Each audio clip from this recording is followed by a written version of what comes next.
Assalamualaikum warahmatullahi wabarakatuh. Dalam video ini saya akan tunjukkan macam mana kita nak menggunakan Snapseed. Kira Snapseed for beginners lah. Okay, so kita download dululah application Snapseed. Dan apabila kita buka apps Snapseed tu, okay, ini adalah kita punya first interface lah. Jadi kita boleh tap pada tanda tambah tu untuk open foto ataupun tap je lah mana-mana, dia akan open a foto lah. Okey, kemudian kita cari satu gambar. Contohnya saya ambil gambar makanan ni. Alright. So dekat Snapseed ni, dekat looks ni, dekat bahagian looks, dia dah ada beberapa preset. Okey, dia ada last edit, dia ada portrait, okey, dia ada smooth, ada pop dan sebagainya lah. Yang mana yang ni adalah preset. So kalau kita nak guna yang ni pun boleh je. Okey, yang ni actual, faded dan sebagainya lah. Ada banyaklah preset kat sini. So kita boleh cuba satu persatu. Okey, tetapi preset ni boleh je kita guna, tak ada masalah. Cuma untuk lebih detail kita tak payah guna preset lah. Okey, kita pergi pada tool. Kalau kita buka dekat tool, ada banyak lagi details yang kita boleh buat. Okay, contohnya yang biasa, yang basic adalah tune image lah. Okay, tune image ni dia lebih kepada pencahayaan dan juga warna. Okay, so macam mana kita nak tahu kita sedang edit apa? Okay, yang pertama kita tengok dekat bahagian atas tu lah. Okay, dekat bahagian nama dia sedang dipamerkan tu brightness. So kita sedang edit brightness lah, itu kecerahan. So kita slide ke kanan untuk kita tambahkan kecerahan dia, ataupun kita slide ke kiri untuk kita kurangkan dia punya brightness. Okay, so boleh nampaklah dia punya perbezaan. Bila saya slide ke kanan dan nombornya menjadi positif yang banyak, so dia akan jadi lagi cerah dan bright. Okay, kemudian bukan brightness saja yang ada dekat tune image, kita boleh tolak ke atas. Okay, kita tolak ke atas, dia akan muncul benda ni, menu ni. Okay. Yang kedua adalah menu contrast. Okay. Contrast adalah kalau kita slide ke kanan dan ke kiri, kita tengoklah perbezaan. Cuma gambar ni dia agak cerah, so kita tak nampak sangatlah beza dia, kecuali kalau dalam jumlah yang banyak lah. So contrast ni dia akan bermain dengan warna, yang mana dia akan highlightkan warna-warna lah. Contohnya yang warna merah dan warna hitam tu akan jadi sangat merah dan sangat hitam. Okay. Kemudian kita tolak lagi ke atas. Saturation pun adalah berkenaan dengan warna. Lebih banyak saturation, lebih menyerlah warna tu. Okay. Lebih banyak saturation, lebih menyerlah warna tu. Makin kurang, dia makin gelap lah. Okay. So kalau kita nakkan gambar tu pop out, so biasanya orang akan letak saturation yang agak tinggi lah. Okay. Orang akan adjust dekat saturation. Kemudian kita tolak lagi ke atas, kita ambil ambience. Okay, ambience ni pun sama, dia akan bermain dengan warna. So kalau kita tolak ke kanan, tambah ambience, okay, dia punya warna akan jadi lebih jelas dan terang. Kalau kita kurangkan dia, maka dia akan jadi lebih pudar lah. Okay, akan jadi lebih gelap. Okay, contohnya saya letakkan ambience banyak 35. Kemudian pergi pada highlight. Highlight dia akan kalau kita tambahkan dia akan mengurangkan tempat-tempat yang gelap. Okey, kalau kita kurangkan dia akan menambahkan tempat-tempat yang gelap. Okey, so kita tambahkan highlight supaya tempat yang gelap tu jadi lebih cerah lah. Okey, tempat-tempat yang ada bayang-bayang tu.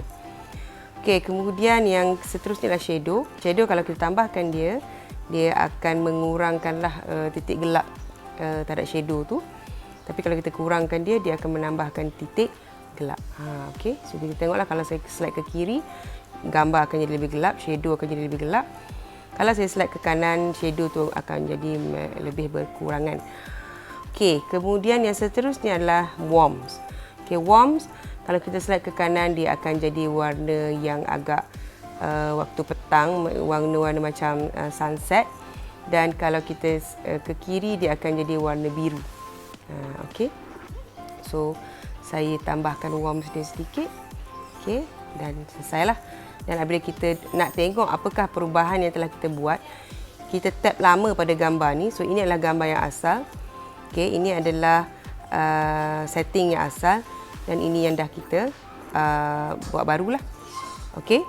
Kemudian kalau kita dah bersetuju, kita dah okey benda ni, kita tap pada tanda right. Okey. Kemudian kita boleh pergi pada tool yang lain. Okay, tool lain ada yang biasa yang kita guna, biasanya curve untuk menambahkan kecerahan dia, tambah lighting jugalah. Okey, kita boleh slide ke bawah, ke atas curve ni, ataupun kita boleh guna setting yang dah sedia ada. Okey. Contohnya hard contrast, soft contrast, natural, darken dan sebagainya lah. Ataupun kalau kita rasa dah okey dah dengan setting tadi, dan ni kita tak payah buat lah untuk curve tu. Okey, contohnya saya nak cerahkan sikit gambar ni tadi. Nak tambahkan kecerahan. Okey, settle. Okey, kemudian kita boleh gunakan crop. Okey. Crop sekiranya kita nak buang benda sebahagian daripada gambar kita yang kita tak nak lah. Okay, contohnya saya tak nak ada gambar kotak tisu dekat bahagian bawah tu. Okey, jadi saya boleh pilih sama ada free ataupun original. Okey, so kita boleh crop lah, kita boleh crop dan kita kecilkan. Okay, contohnya saya dah buang bahagian kotak tisu tu dan nak masukkan sebahagian besar tangan. Okey, okey, settle. Okey, so ini adalah crop selepas kita crop. Okey, lagi kita ada perspektif ataupun rotate. Rotate untuk pusing gambar lah. Perspektif ni, okey, kita boleh buat tilt yang mana kita boleh, kalau gambar kita tu macam agak-agak sengit, kita boleh buat dia jadi kurang sengit lah. Sama ada sengit ke kiri ataupun sengit ke atas. Jadi kita boleh tolak ke kiri, ke kanan, ke atas, ke bawah. Alright. Okay, so kalau kita rasa macam gambar kita tu dah makin baik, dah kurang dah dia punya sengit tu, then kita tap pada tanda right tu lah. Okay, seterusnya tool yang kita ada adalah brush. Brush ni untuk kita, brush ni pula dia ada dodge and burn, ada exposure. Okey, dia ada temperature dan juga saturation. Yang ni biasanya kalau kita gunakan untuk buat dodge and burn ataupun exposure ataupun temperature ni, kita nak apply benda-benda ni pada tempat-tempat yang spesifik saja, bukannya pada keseluruhan gambar.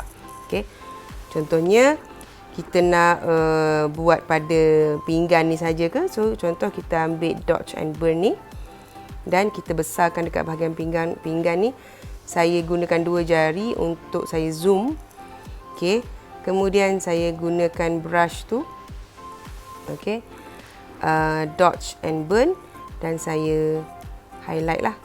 Saya brushkan pada pinggan ni. Okey, tapi dia tak ada nampak kesan sangatlah. Okey. Kalau kita tengok tap pada mata ni, kita boleh tengok dekat kawasan mana yang kita dah brushkan. Okey. So ini adalah kaedah dodge and burn. Okay. So dia nampak lagi lebih cerah lah daripada tadi. Okay. Contohnya saya okeykan. Okay. Tadi macam ni. So sekarang ni pinggan tu jadi makin cerah. Tapi kita tak nak pun pinggan tu jadi makin cerah. Okay. Kita nak biarkan je dia. Kita boleh klik pada bahagian atas ni. Okay. Ada kotak dan juga ada anak panah ke kiri. Kita boleh klik kat situ dan ada undo. Okey, undo dan kita boleh klik pada undo. So dodge and burn tadi dah hilang. Ataupun kita klik lagi, kita boleh tengok view edits. Berapa banyak edit yang kita dah buat. Okey, kita dah buat perspektif, kita dah buat crop, kita buat curve, tune image dan juga original. So kita nak pergi pada benda-benda ni boleh lah. Okey, tune image, nak pergi pada curve, nak pergi pada crop dan juga perspektif. Okay, so kita boleh pilih dekat mana yang kita nak editing kita tu. Alright, so kalau tak ada apa-apa perspektif, okay, settle lah kat situ. Okay, kemudian kita dah settle. Okay, kita tekan pada anak panah ke kiri tadi. Okay, kemudian kita nak tambahkan lagi editing. Okay, editing yang kita boleh buat lagi adalah sekiranya ada benda-benda yang kita tak nak, kita boleh ada benda-benda ataupun komponen ataupun objek yang kita tak nak, objek-objek kecil lah. Okay, kita boleh pergi pada healing. Okay, contohnya, saya tak nak bill ni ada kat sini. So, pergi pada healing dan saya boleh pergi pada kat tempat bill ni dan saya buang dia. Okay, tapi dalam kes ni oleh kerana bill tu dia dekat sangat dengan telefon, jadi dia kurang berkesan lah. Okay, contohnya kalau saya buat ni, okay, sebab dia akan copy image yang berdekatan. Okay, dia akan copy image yang berdekatan. So, image yang paling dekat dengan dia adalah telefon. Kalau semua ni putih, kemudian ada telefon saja, tak ada telefon, okey lah. Okay, ataupun kita cuba healkan kesemuanya ni, termasuk telefon. Okay, kita cuba healkan kesemua bahagian ni termasuk telefon. Alright, so boleh lah. Jadi tadi ada telefon. Okay, bayang-bayang ni pun kalau kita nak healkan dia boleh lah. Okay, ada bayang-bayang kat sini. Tapi kita kena buat dia dengan agak detail lah. Sebab dia akan copy benda-benda yang berdekatan tu tadi. Okay, kita nak buang bayang. Okay, macam tadi kita nak buat telefon. So, telefon kita dah tak ada dah. Alright, telefon dan juga bill tu tadi dah tak ada. Alright, itu adalah healing. Okay, spot healing. Okay, settle. Kita tanda right. Okay, nak tengok yang asal tab lama.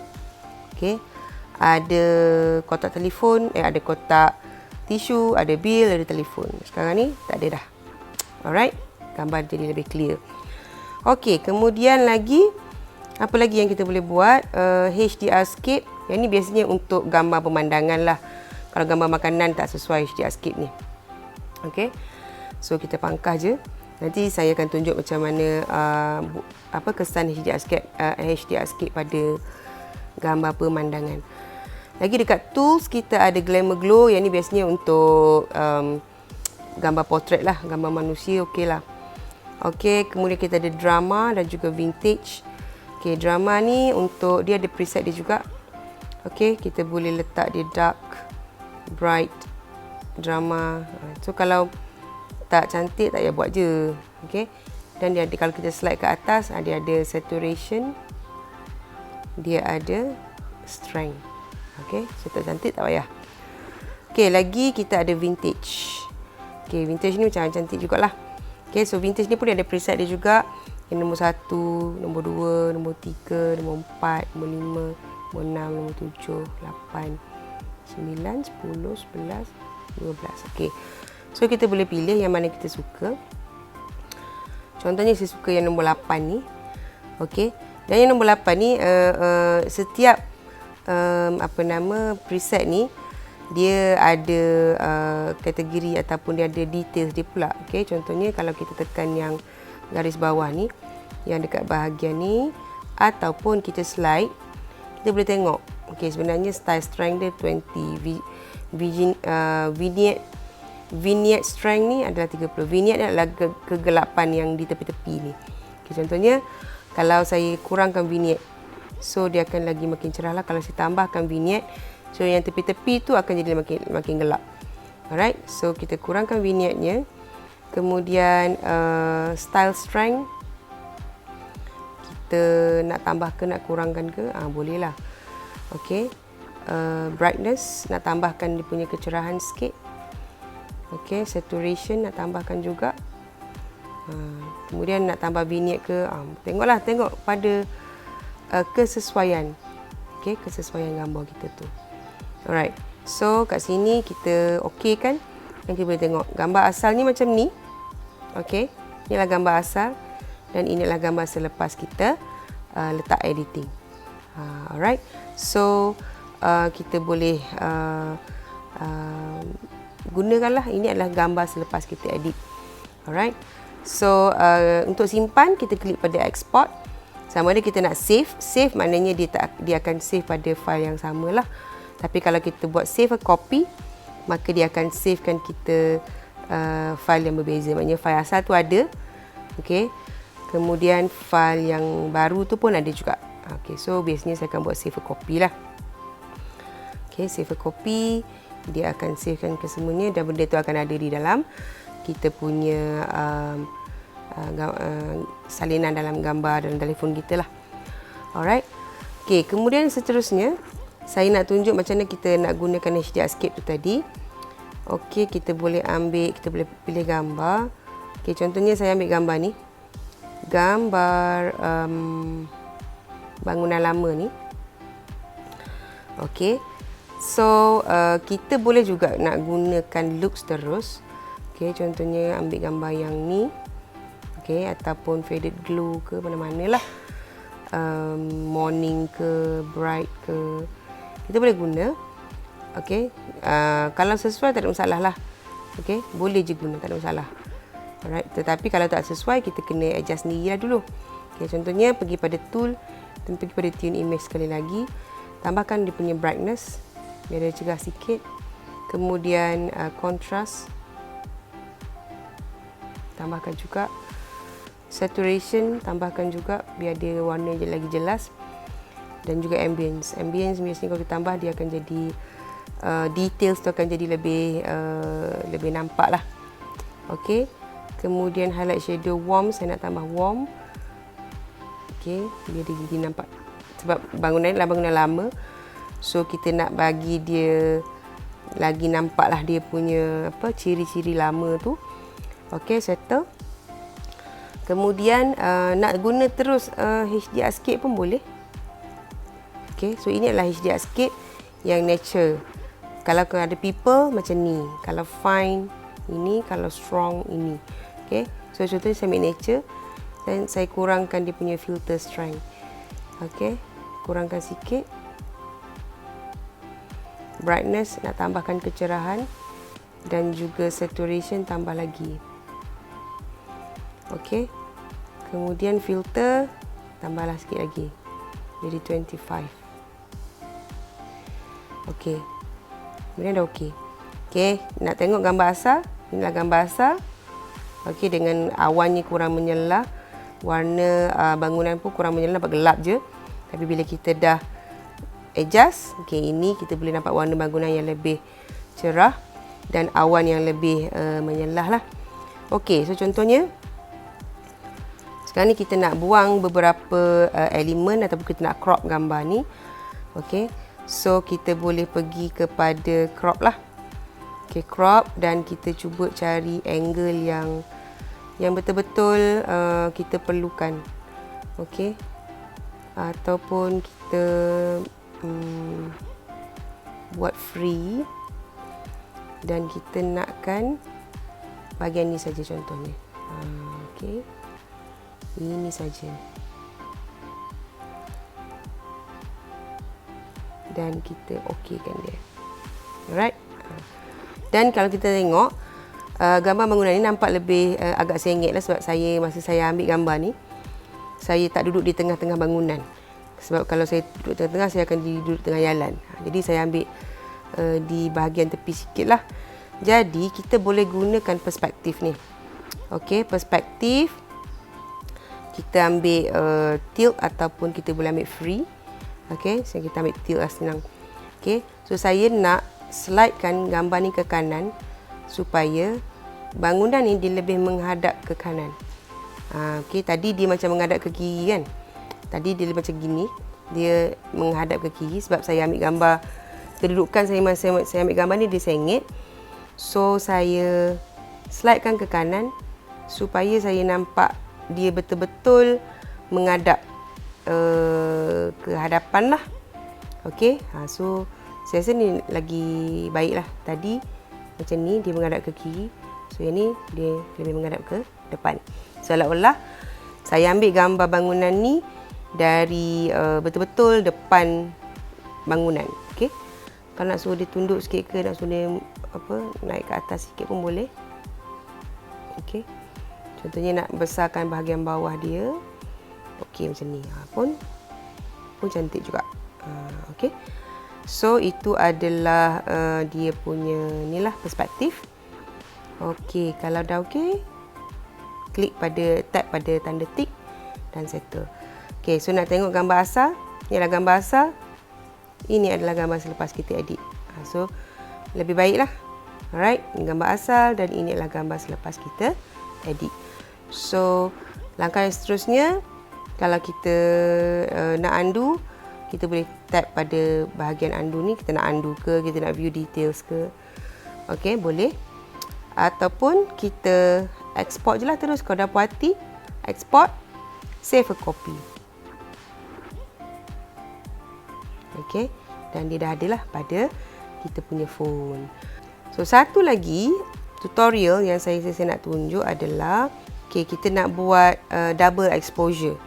Contohnya saya ambil gambar minuman ni. Ambil gambar minuman ni. Kemudian saya tukar sikit dia punya looks. Contohnya saya nak ambil gambar morning. Kemudian tap pada tools dan kita cari double exposure. Double exposure ni tujuan dia adalah untuk memasukkan gambar lain. Contohnya saya nak masukkan gambar awan ni ke dalam gambar jiwa ni. Gambar air ni. Boleh lah. So, saya boleh kecilkan.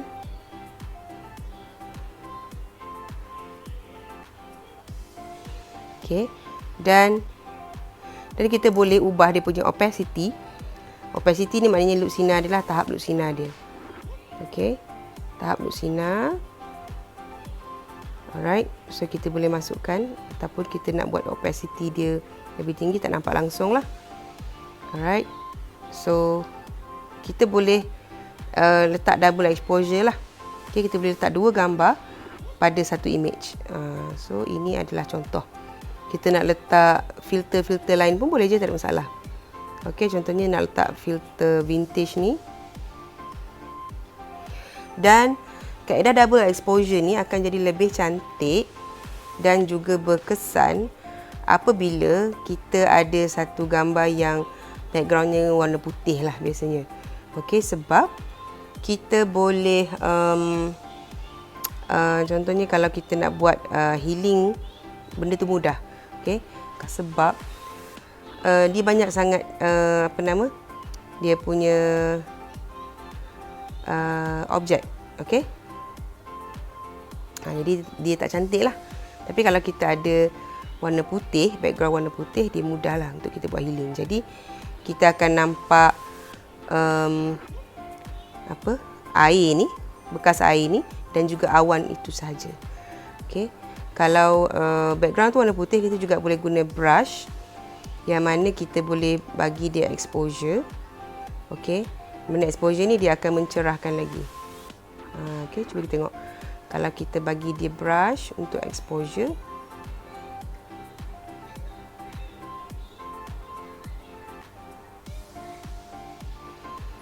ambil exposure, dia akan cerahkan kawasan-kawasan tertentu lah. Contohnya kita ambil mata ni supaya kita boleh tengok kat mana kita dah buat.